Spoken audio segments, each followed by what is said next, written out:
বন্ধুরা, একই রকম লুচি এবং পুরি বারবার খেতে ভালো লাগে না, মুখের স্বাদের একটা পরিবর্তন দরকার। তো আজকে আমি সম্পূর্ণ নতুন একটা মশলা আলু পুরির রেসিপি আমি নিয়ে চলে এসেছি। আপনারা ভিডিওটি শেষ পর্যন্ত সঙ্গে অবশ্যই থাকবেন এবং পারলে অবশ্যই বাড়িতে একবার ট্রাই করবেন। তো আমি এখানে 300 গ্রাম পরিমাণ মোটা দানার সুজি নিয়েছি, 1 কাপ পরিমাণ যেটা। তো এর সঙ্গে আমি পরিমাণ মতন লবণ আমি মিশিয়ে নিচ্ছি সুজির সঙ্গে ভালোভাবে। আর যে পাত্রে করে আমি সুজিটা 1 পাত্র নিয়েছি, তাতে করে 1 পাত্র জল আমি নিয়ে নিচ্ছি। জলটা পুরোপুরি উষ্ণ গরম জল ব্যবহার করতে হবে, এখানে ঠান্ডা জল ব্যবহার করলে হবে না। তো জলটা যেহেতু গরম আছে, তো চামচের সাহায্যে আমি সুজির সঙ্গে জলটাকে ভালোভাবে মিশিয়ে নিচ্ছি। এভাবে মেশানোর পর এটাকে 5 থেকে 6 ঘন্টা পুরোপুরি একদম রেস্টে ছেড়ে দিতে হবে। তো আমি এখানে এটাকে রেস্টে ছেড়ে দিচ্ছি। এদিকে আমি সবজির জন্য 2 পিস আমি সিদ্ধ আলু আমি এখানে নিয়ে নিয়েছি। তো সিদ্ধ আলুটাকে আমি এভাবে জাস্ট কুচি কুচি করে গ্রেট করে নেব, এভাবে গ্রেটারের সাহায্যে। দেখুন, তো আলু আমার পুরোপুরি গ্রেট করা এখানে হয়ে গেছে। আর যে সুজিটা আমি নিয়েছিলাম, তো সেই সুজিটা জাস্ট আমি হাত দিয়ে একটু আমি ম্যাশ করে নেব এভাবে। তো সুজিটাকে আপনারা আগে থেকে রেডি করে রাখবেন। তো দেখুন, সুজিটা অনেকটা পুরো সফট হয়ে গেছে এবং একটু শক্ত শক্ত হয়ে গেছে। তো যে আলুটাকে আমি গ্রেট করেছিলাম, সে আলুটা আমি এরপরে পুরোপুরি দিয়ে দিচ্ছি। আর একটু হাফ চামচ আমি যে গোটা জিরে হয় সেটা দিয়ে দিয়েছি, হাফ চামচ আমি মৌরি দিয়ে দিয়েছি, একটু কালো জিরা দিয়ে দিয়েছি, পরিমাণ মতো লবণ আমি দিয়ে দিয়েছি, রোস্টেড কসুরি মেথি আমি ব্যবহার করেছি, হাফ চামচ চিলি ফ্লেক্স এখানে ব্যবহার করেছি এবং পরিমাণ মতন হলদি পাউডার আমি দিয়ে দিয়েছি। আর কিছুটা ধনিয়া পাতা কুচানো আমি ব্যবহার করেছি। পুরোপুরি একদম সব মশলা আমি এখানে দিয়ে দিয়েছি, স্টাফিংয়ের যেটা হয় পুরোপুরি। তো দেখুন, হাতের সাহায্যে ভালোভাবে এটাকে পুরো আমি মিশিয়ে নিয়েছি সমস্ত উপকরণের সঙ্গে একসঙ্গে। তো এটাকে আমি 20 মিনিট আমি রেস্টে ছেড়ে দেবো। তার আগে এটাকে যদি আপনাদের নরম মনে হয়, তো আটা পরিমাণ মতন আপনারা এর সঙ্গে মানে একদম পুরো পিওর গমের আটা ব্যবহার করতে পারেন। তো যেহেতু আলুটা দেওয়া আছে, আলুতে জল ছিল, তো সেহেতু এখানে এটা নরম হয়ে গেছে ডোটা। তো যতটা আটা আপনাদের ব্যবহার করতে হয় সেটাকে ডোটাকে ঠিক পরিমাণ মতো করার জন্য সেভাবে আটাটা আপনারা ব্যবহার করবেন। আমি এখানে প্রথমে 1 কাপ পরিমাণ আটা আমি ব্যবহার করেছি। তো আমি ডোটা হাতের সাহায্যে আমি ভালোভাবে আমি দেখুন সেট করে নিচ্ছি।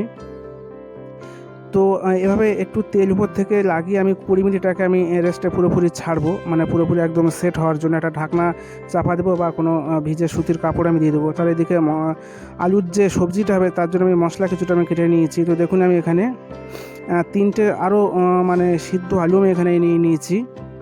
আলুগুলোকে এভাবে হাত দিয়ে জাস্ট এভাবে একটু ম্যাশ করে নেবেন, পুরোপুরি একদম পেস্ট মতন হবে না। তো একটা কড়াইতে আমি এখানে তেল গরম করতে দিয়ে দিয়েছি, একটু তেল আমি দিয়ে দিয়েছি। এই তেল একটু গরম হয়ে গেলে তেজপাতা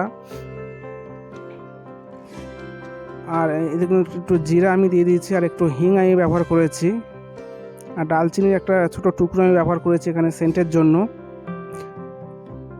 তো যেই মশলাটা একটু চটপট করতে শুরু করবে, তো যে পেঁয়াজগুলো আমি কেটে রেখেছিলাম সেটা পুরোপুরি এর উপরে দিয়ে দেবো। আর এই অবস্থায় গ্যাসের ফ্লেমটাকে একটু হাই অবস্থায় করে দেবো আমি এখানে, যেহেতু পেঁয়াজটাকে একটু হতে সময় লাগে। আর ঝালের জন্য আমি কাঁচা লঙ্কা কুচি আমি এখানে ব্যবহার করছি পরিমাণ মতন, সেটা আপনারা ব্যবহার করবেন।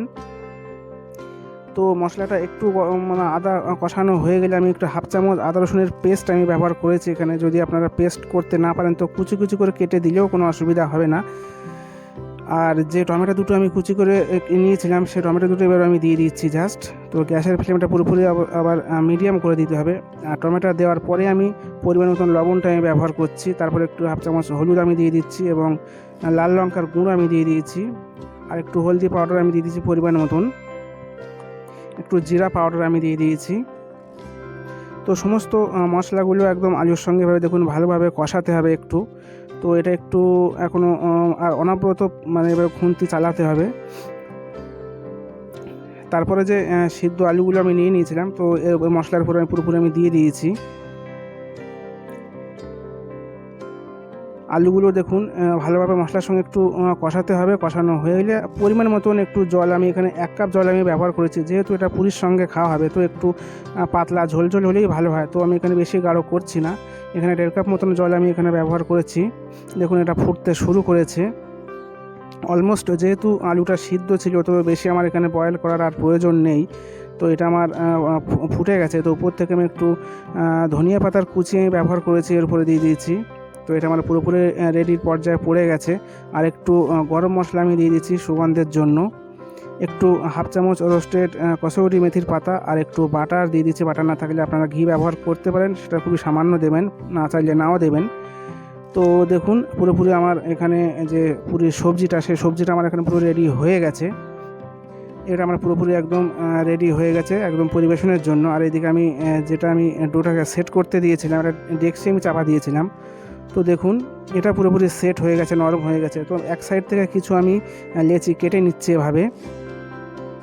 তো আমি এখানে দু রকম পদ্ধতিতে এই মশলা পুরিটা তৈরি করে দেখাবো। প্রথমে আমি একটু টেবিলের উপরে আটা আমি কিছুটা ছড়িয়ে নিচ্ছি, নিয়ে এভাবে ছোটো ছোটো আমি গোল গোল টুকরো আমি কেটে নিচ্ছি এভাবে দেখুন। তারপরে এটা হাতের সাহায্যে গোল করে নেবো। এটা খুব মানে পুরিটা মোটা করে বেললে হবে না, একটু পাতলা পাতলা করে বেলতে হবে, তাহলে ভিতর থেকে এটা মুচমুচে হবে, খেতে সুন্দর হবে। আর এভাবে দেখুন আটাতে পুরোপুরি একদম এটাকে একদম চুবিয়ে নিয়ে টেবিলের উপরে আস্তে করে হালকা হাতে চেপে এটাকে বেলতে হবে বেলুন দিয়ে এভাবে। খুব বেশি মোটা আমি পুরি এখানে বেলবো না, একদম মিডিয়াম মানে পাতলা পাতলাই হবে। তো দেখুন একটু হাতের সাথে ঝাপটা মেরে নিতে হবে যাতে অতিরিক্ত আটাগুলো যাতে পড়ে যায়। আর একটা পদ্ধতিতে এভাবে দেখুন টেবিলের উপরে আমি একটু তেল নিয়ে নেব, তারপরে একটা লেচির দিয়ে দেবো, দিয়ে এভাবে আমি যেমন আমরা লুচি বেলি একটু তেল দিয়ে তেমন করে এটাকে বেলে নেবেন, কোনো অসুবিধা নেই। যার যেমন ইচ্ছা সে সেটা করতে পারেন, কোনো অসুবিধা নেই। আর এভাবে দেখুন এভাবে নিয়ে একদম গরম তেলে এটা একদম ছেড়ে দিতে হবে। তেলটা এখানে গরম করা হয়েছে এবং এখন আঁচটা মিডিয়াম করা আছে।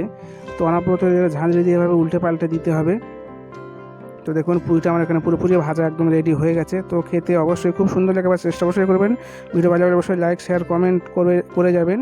অসংখ্য